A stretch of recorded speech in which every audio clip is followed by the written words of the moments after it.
দক্ষিণী সুপারস্টার রজনীকান্ত ফিরছেন কুলি নিয়ে। আর মুক্তির আগেই সিনেমাটি যেন বক্স অফিসে ঝড় তোলার প্রস্তুতি সেরে ফেলেছে। লোকেশ কঙ্গরাজের পরিচালনায় বরেণ্য অভিনেতা নাগার্জুন আক্কিনেনি ও মিস্টার পারফেকশনিস্ট খ্যাত আমির খানের সঙ্গে পর্দা কাঁপাতে আসা এই বড় বাজেটের ছবি অগ্রিম বুকিংয়েই তুলেছে হইচই।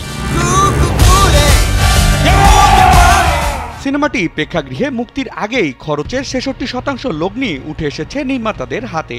ভারতীয় গণমাধ্যম সূত্রে জানা যায়, কুলি সিনেমা নির্মাণে ব্যয় হয়েছে ৩৭৫ কোটি রুপি। ইতিমধ্যে সিনেমাটির আন্তর্জাতিক ডিজিটাল, মিউজিক এবং স্যাটেলাইট সত্ত্ব বিক্রি করে আয় হয়েছে প্রায় ২৫০ কোটি রুপি, বাংলাদেশি মুদ্রায় যা প্রায় ৩৪৬ কোটি ৫৬ লাখ টাকার বেশি। মানা वो तुम्हारे पापा थे, पर मेरा वो जिगरी दोस्त था। সিনেমাটির আন্তর্জাতিক সত্ত্ব বিক্রি হয়েছে ৬৮ কোটি রুপিতে।